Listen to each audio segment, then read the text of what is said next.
오늘은 시험의 때 믿음이 더 빛납니다라는 말씀을 가지고 함께 나누고자 합니다. 옆에 분과 인사 시간을 갖도록 하겠습니다. 귀하고 복된 추석 명절 되십시오 라고 인사해 주겠습니다.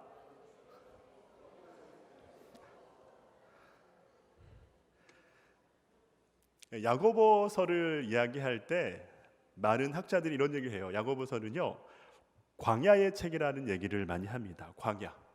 그러니까 광야와 같은 인생길을 걸어가는 우리 성도들에게 있어서 하나님께서 어떠한 시험 속에서 생명의 길을 열어가시는지를 우리에게 그 답을 제시해 주는 말씀이 야고보서 말씀이라 할 수 있습니다.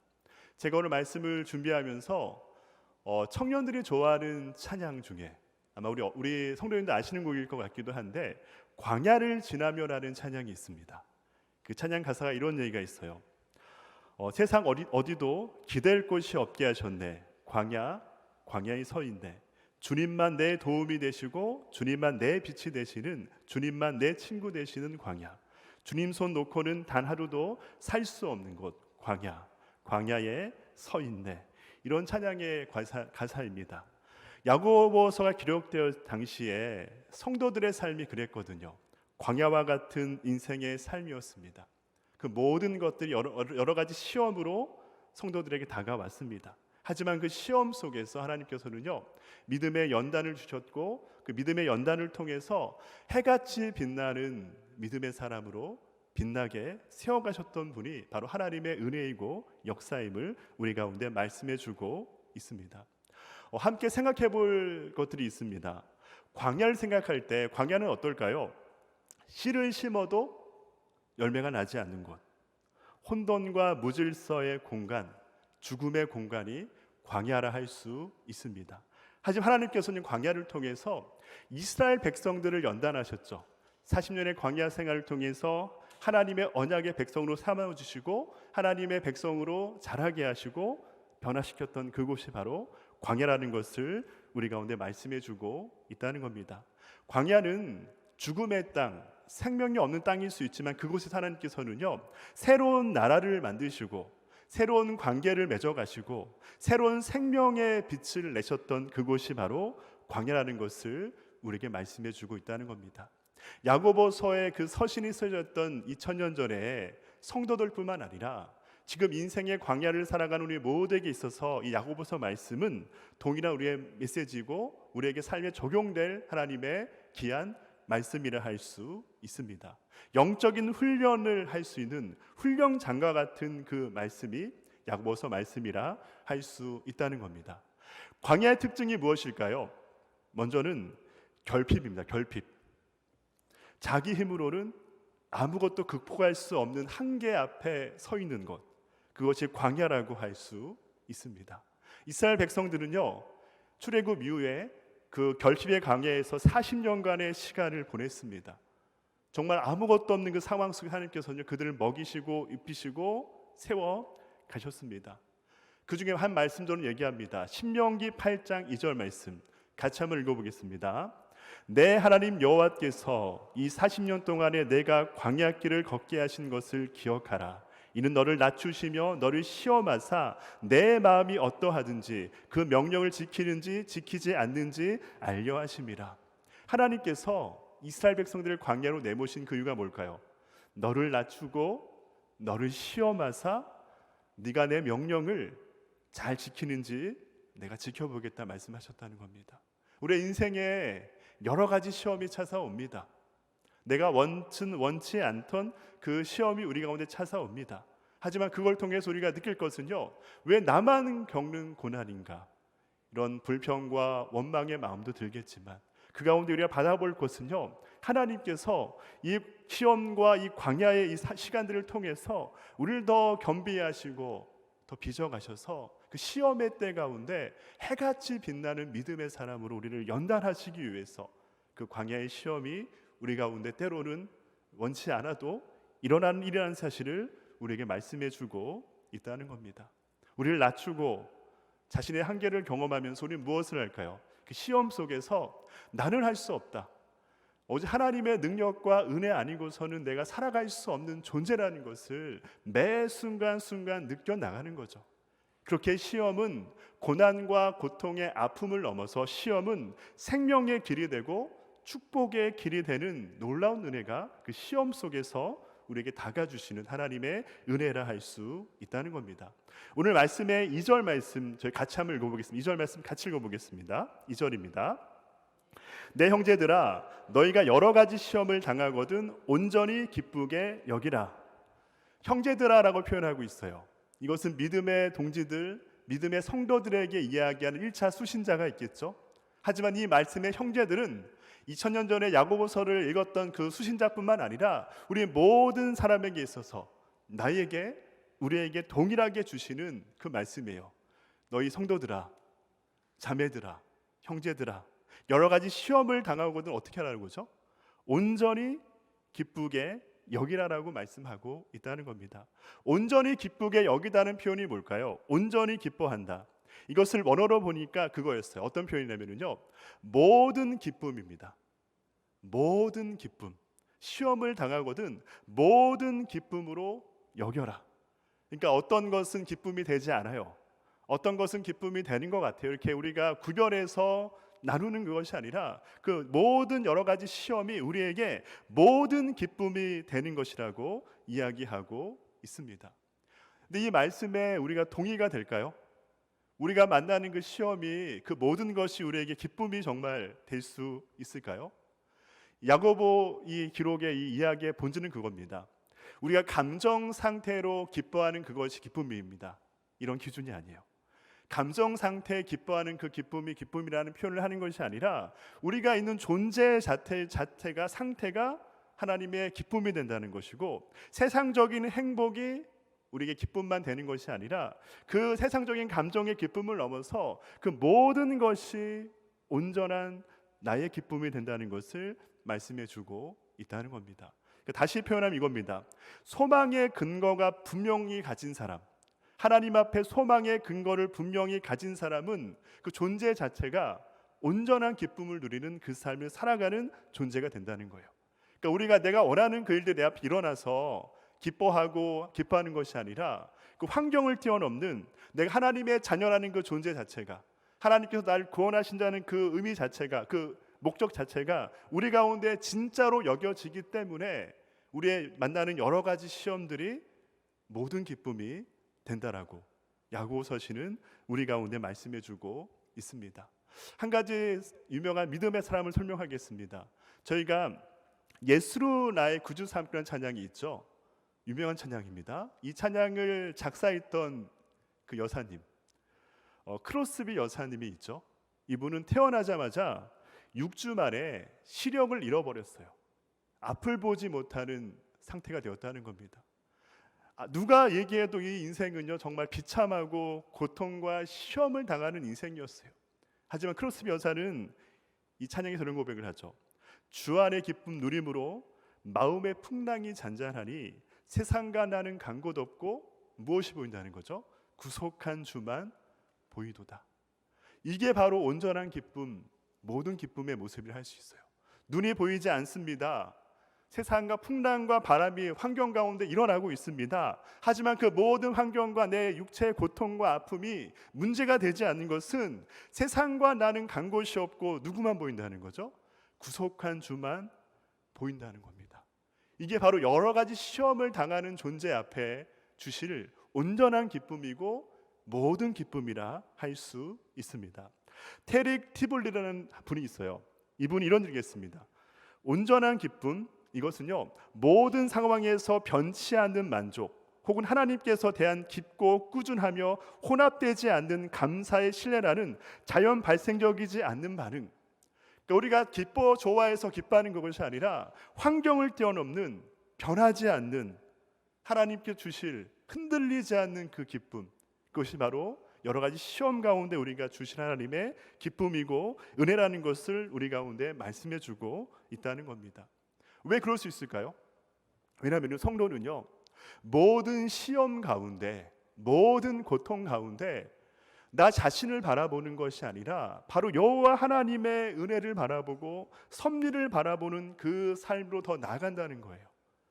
그렇게 시험은 내게 고통과 아픔으로 끝나는 것이 아니라 오직 시험은 하나님을 더 온전히 바라보게 하는 장치가 되고, 그 모든 시험을 통해서 하나님께 주실 그 변하지 않는 온전한 기쁨이 무엇인지를 깨닫고 그 삶을 살아가는, 그 믿음의 삶을, 빛나는 삶을 살아가는 인생이 된다는 것을 말씀해 주고 있다는 겁니다. 여러 가지 시험을 당하거든 이 시험의 뉘앙스가 뭘까요? 그냥 인생에 가끔 찾아오는 그 짤막짤막한 그 손과 같은 그 시험이 아니라는 겁니다. 시도 때도 없이 찾아오는 시험, 그 양상 또한 단조롭지 않고요, 다채롭습니다. 여러 가지 상황 속에서 우리 주어지는 여러 가지 시험을 이야기하고 있습니다. 남녀노소 불문하지 않습니다. 빈부귀천도 불문하지 않습니다. 지고와도 불문하지 않고 다가오는 여러 가지 시험들을 야고보서는 우리 가운데 말씀해주고 있다는 겁니다. 각양각색의 시험, 개인적으로, 시대적으로, 교회적으로, 또 지역적으로, 또 내 안에서 일어나는 그 시험들, 내 밖에서 일어나는 그 모든 시험들, 그 여러 가지 시험들 가운데 우리는 온전히 기뻐할 수 있다는 겁니다. 그 다음 주는 그 답을 얘기해주고 있어요. 왜냐하면 기뻐할 수 있는 그 이유는요, 우리를 그 시험 속에서 믿음의 시련을 겪게 한다는 겁니다. 믿음의 연단을 겪게 함을 통해서 더 견고하고 빛나는 믿음의 삶을 살아가는 은혜를 우리가 성도로서 경험해 나갈 수 있기 때문에 온전히 기뻐할 수 있고 여러 가지 시험을 우리가 감당할 수 있다라고 말씀하는 겁니다. 믿음의 시련이라는 것은요, 시련은 무엇이냐면요, 도키미온, 이게 헬라어로 도키미온, 이게 무엇이냐면 첫 번째는요, 연단의 의미를 가지고 있습니다. 그러니까 우리가 금을 정련하고 재련함을 통해서 순수한 금을 만드는 그 과정을 시련이라는 단어로 쓰고 있습니다. 두 번째 또 의미가 있습니다. 검증하다. 어떤 것이 진짜인지를 검증해내다. 그러니까 시련을 통해서, 시험을 통해서 우리가 성도가 가지고 있는 믿음이 진짜인지 아닌지를 검증할 수 있는 그 단계와 이유가 된다는 것을 말씀하고 있다는 겁니다. 그러니까 시련은 우리를요 더 정과 같이 연단하고 더 빛나게 합니다. 또 시험은요, 우리를 진짜 내가 믿음의 소유자인지 아니면 내가 연약한 믿음의 사람인지를 검증하게 하는 그 단계가 된다는 것을 우리 가운데 말씀해주고 있다는 겁니다. 이 연단의 과정 가운데 우리의 믿음을 보게 됩니다. 고난의 의미를 우리는 발견하고 찾게 됩니다. 이 연단의 시험을 통해서 우리는 무엇을 볼까요? 내 삶이 내가 주인이 아니다. 내 삶이 하나님의 역사하심 가운데 주어진 기회이고 은혜라는 것을 매 순간 경험하는 거예요. 이 연단의 과정을 통해서 정말 하나님의 존재 아니고서는 내가 살 수 없는 존재라는 것을 날마다 간절히 느끼고 주님 앞에 간절히 기도 가운데 나아가는 그 경험을 이 시련 속에서 하게 된다는 겁니다. 그 시련은 우리 어떻게 될까요? 야고보서 1장의 가장 중요한 강조점 하나는요, 인내하라는 겁니다. 인내. 시험 가운데 인내하라는 겁니다. 내가 정말 하나님 주위에 맴돌았던 그런 연약하고 얄팍한 믿음의 삶을 사는 것이 아니라 그 시험과 시련의 때 가운데 하나님 없이는 살아갈 수 없다는 것, 하나님의 계획과 섭리 목적 아니고서는 내가 살아갈 수 없는 존재라는 것을 날마다 경험하고 참고 견디며 인내하는 그 삶을 살아가는 것이 진정 성도의 삶임을, 광야를 걷는 성도의 삶임을 우리에게 말씀해주고 있다는 겁니다. 사도 바울도 얘기했어요. 로마서 8장 18절 말씀에 생각하건대 현재의 고난은 장차 우리에게 나타날 영광과 비교할 수 없도다. 현재의 고난은, 그 영광은 1차적으로 무엇일까요? 부활과 영생을 의미합니다. 하지만 두 번째 우리의 신앙적인 측면을 바라본다면 고난과 시험 속에서 믿음의 사람으로 만들어 가시는, 빛의 영광의 하나님의 성도로 만들어 가시는 하나님의 섭리와 하나님의 빚어가심의 은혜가 그 고난 속에 있음을 사도 바울도 경험했고 그것을 나누고 고백하고 있다는 거예요. 야고보도 마찬가지입니다. 인생의 광야 같은 그 길을 걸어갈 때, 여러 가지 시험이 우리 가운데 다가올 때 우리가 온전히 기뻐할 수 있는 건 환경의 문제가 아니라, 내가 어떤 그 응답을 받았던 즐거움의 어떤 감정적인 상태가 아니라 하나님의 우리를 향한 그 자녀됨의 존재 자체가 분명하고 흔들리지 않는 확신이기 때문에 날마다 기뻐할 수 있고 감사할 수 있고 인내할 수 있다는 그 얘기를 야고보도 우리 가운데 하고 있다는 겁니다. 인내해야 됩니다. 우리 인내할 때 무엇이 일어날까요? 우리가 인내할 때 우리 하나님의 백성으로서 더 풍성한 삶을 살아갈 수 있습니다. 인내할 때 온전함이 무엇인지를 더 알아갈 수 있습니다. 인내할 때 우리는 사랑이 또한 자라갑니다. 인내할 때 우리의 믿음이 더욱 자라갑니다. 인내할 때 우리는 소망이 더욱 자라가는 그 믿음의 삶을 우리는 살아갈 수 있다는 거예요. 지금 우리가 추석 명절을 맞이하며 이렇게 또 수요 기도의 예배 가운데 나가고 있습니다. 하지만 우리의 삶의 여러 가지 형편들과 환경들은요, 좀 우리를 기쁘게 하는 것보다는 고통과 아픔과 기다림 속에 더 머물게 하는 일들이 더 많은 것 같은 세상 속에 우리는 살아가고 있다는 겁니다. 하지만 야고보에서 얘기하는 그 말씀, 믿음의 그 실현 속에서 우리의 믿음을 더 연단케 하시고 더 검증케 하시는 하나님의 은혜가 무엇인지를 우리는 바라보고 또 소망 가운데 이 추석 연휴를 보내며 우리의 믿음의 은혜와 반응을 주님께 올려드리는 삶이 우리 삶이 되어지길 소망하고 바랍니다. 오늘 4절 말씀 같이 볼까요? 4절 말씀 보겠습니다. 인내를 온전히 이루라. 이는 너희가 온전하고 구비하여 조금도 부족함이 없게 하려 함이라. 인내를 온전히 이루라. 이것을 원어로 직역하는 이런 표현이 있습니다. 그 인내가 온전한 결과를 계속해서 이루게 하여 여러분이 조금도 부족하지 않고 온전하고 흠이 없는 사람이 되게 하십시오.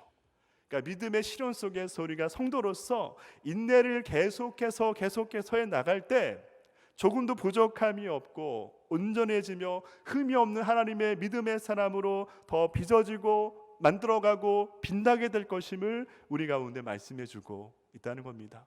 그래서 야고보서 1장이 얘기하는 그 믿음의 실현과 인내하는 그 삶은 어떠한 방법을 통해서 우리가 이루어갈 수 있을까요? 1장의 말씀에 중요한 두 가지 키워드가 있어요. 먼저 첫째는요, 지혜를 구하는 기도가 우리에게 필요합니다. 그러니까 1장 5절과 8절에 나온 중요한 포인트고요. 두 번째는요, 말씀을 듣고 순종하는 것. 그러니까 19절에서 25절까지 이야기의 중요한 키워드입니다. 그러니까 우리가 여러 가지 시험 가운데 대처하고 인내할 수 있는 그 두 가지는요, 기도하는 것이고요, 또 말씀을 듣고 순종하는 그 두 가지를 통해서 우리는요, 하나님의 사람으로 온전하게 빚어갈 수 있는 은혜가 우리 가운데 있음을 말씀해주고 있다는 겁니다. 여러분, 우리가 시험을 당할 때 여러 가지 이유가 있겠지만 우리 마음속에 이런 마음이 들어요. 내가 무엇인가 부족하다. 결핍이 내 안에 있다. 광야의 그 삶 속처럼 결핍이 내게 있다는 생각을 하게 됩니다. 인지하게 돼요. 그래서 어떻게 될까요? 내 건강을 채우려고 하고요, 내 시간을 채우려고 하고요, 내 여유를 채우려고 하고요, 능력을 채우려고 하고 돈을 채우려고 하고 관계를 더 채우려고 하는 우리의 마음의 결단과 생각들이 우리 가운데 있습니다. 하지만 아무리 채우려고 해도요, 더 부족해지고 아무리 채우려고 채워지지 않는 그 허전함을 경험하게 됩니다. 그 무엇을 채워야 될까요? 그런 것을 채우는 것이 아니라 지혜를 채우는 겁니다. 하나님께서 주시는 지혜, 세상의 지혜가 아니라 하나님의 지혜로 채워지고 기도하는 그 삶을 살아가는 것이 인내를 온전히 이루어가는 하나님의 성도의 삶임을 우리 가운데 야고보서 1장은 말씀해주고 있다는 겁니다. 하나님의 지혜라는 것은 무엇일까요? 하나님의 뜻이 무엇인지를 분별하고 아는 것, 또 하나님의 때를 기다리고 인내하는 것, 또 세 번째는 하나님의 말씀을 순종하며 살아가는 그것, 바로 하나님의 지혜로 기도 가운데 채우는 그 삶의 모습임을 우리 가운데 말씀해 주고 있다는 겁니다. 믿음으로 우리가 하나님의 지혜를 채워가는 그 삶이 바로 빛을 발하는 하나님의 성도의 삶임을 우리에게 말씀해 주고 있습니다. 근데 우리가 기도할 때요, 솔직히 말씀드리면 믿음이 없어도 얼마든지 기도할 수 있습니다. 우리가 믿는 크리스천뿐만 아니라 세상 사람들도 어떻게 하죠?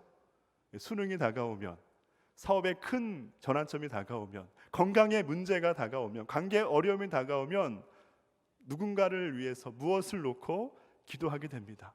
그냥 믿음 없는 기도도 할 수 있어요. 근데 그 기도의 행위는 무엇일까요? 내 마음에 위안을 줄 수 있습니다. 잠시 고통을 이겨내게 할 수 있습니다. 아무렇지 않은 듯 그냥 덤덤하게 할 수 있습니다. 하지만 믿음이 없는 이런 기도를 이겨하는 것이 아니라 하나님의 지혜로, 하나님이 주실 그 지혜로 믿음의 기도 가운데 나아가는 그 기도, 그것이 바로 믿음의 기도라는 것을 우리 가운데 말씀해 주고 있습니다. 믿음의 기도는 우리를요, 믿음을 더 연단시킵니다.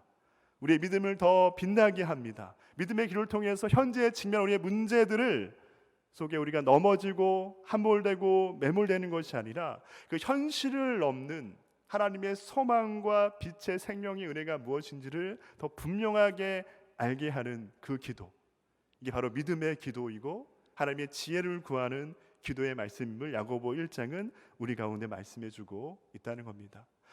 성경을 보면은요, 많은 믿음의 사람들이 바로 이 믿음의 기도와 믿음의 삶을 살았던 사람들이 너무나 많습니다.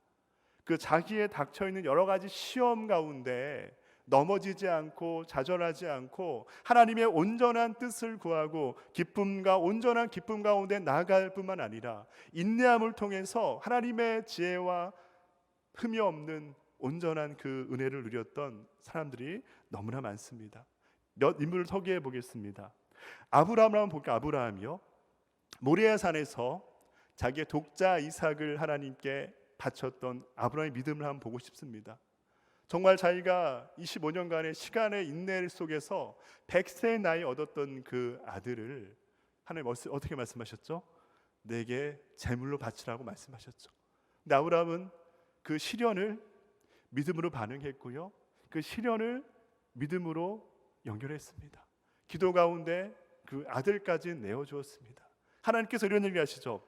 내 독자까지도 내게 아끼지 아니하였으니 이제야 내가 하나님을 경외하는 줄 아노라라고 말씀하셨어요. 믿음의 시련의 때 가운데 우리는요, 어떻게 반응하냐에 따라서 하나님께서 비가 같이 칭찬하는 그 믿음의 삶으로 나갈 수 있고요, 그 시험 때문에 걸려 넘어져서 믿음 없는 모습의 상황 가운데도 떨어질 수 있다는 겁니다. 야고보서는 그 얘기를 우리가 하고 있죠. 진짜 믿음의 시련 가운데 우리는 하나님께 온전히 기뻐해야 되고요, 인내함을 통해서 하나님의 뜻을, 하나님의 지혜를 구하는 그 기도 가운데 나아가는 것이 마땅하다라고 말씀하고 있습니다. 에스더의 이야기도 한번 볼까요? 페르시아 아하수에로 왕 앞에 자기의 민족의 그 죽음 멸살 정책 가운데 에스더가 어떻게 했죠? 왕의 규례를 어기고 왕께 나아갔죠. 뭐라고 얘기했죠? 죽으면 죽으리이다. 믿음의 시련. 하지만 에스더는 온전한 기쁨으로 반응했고요, 그 환경의 죽음을 뛰어넘는 믿음의 인내와 소망의 빛을 드러냈던 여인이었습니다. 요셉의 믿음도 한번 보겠습니다. 요셉은 장차 총리가 되었어요. 애굽에서요. 그 형들이 그의 앞에서 무릎을 꿇고 두려워했을 때 요셉은 이런 얘기했습니다. 당신들이 나를 해하려 하였으나 하나님은 그것을 선으로 바꾸사 오늘과 같이 많은 백성의 생명을 구원하게 하시려 하셨나니.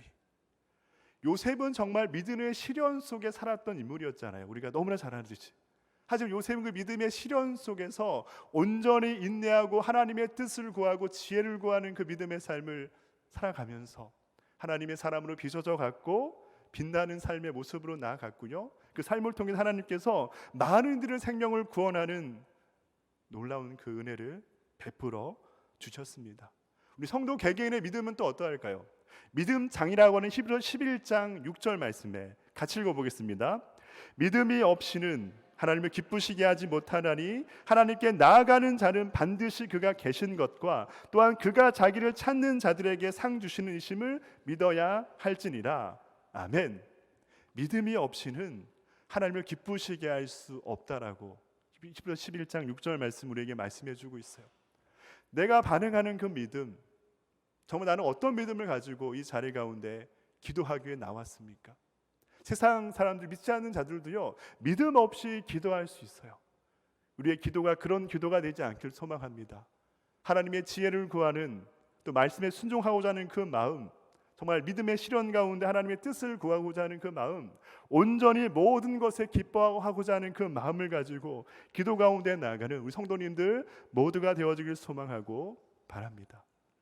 말씀 맺겠습니다. 인천에 한 교회가 있습니다. 그 교회 벽면에는요, 이런 글씨가 있어요. 한번 보실까요? 스카스 인투 스타스. 이게 뭘까요? 스카스는요 상처입니다. 스타는 잘 아시죠? 별이죠. 그러니까 이게 그 한 면에는 또 이런 글씨가 있습니다. 상처는 별이 됩니다. 그 교회의 중요한 모토였어요. 주제입니다. 상처는 별이 됩니다. 우리가 지금까지 믿음의 생활을 해오시면서 여러 가지 시험에 우리가 당면했을 것입니다. 때로는 피하고 싶고 외면하고 싶고 좌절하고 있는 그 상황 가운데, 하지만 그 모든 믿음의 시련은 그 상처와 아픔 속에서 우리가 하나님의 뜻하심, 변치 않는 하나님의 은혜와 구원과 약속을 바라본다면 우리는 온전히 기뻐할 수 있습니다.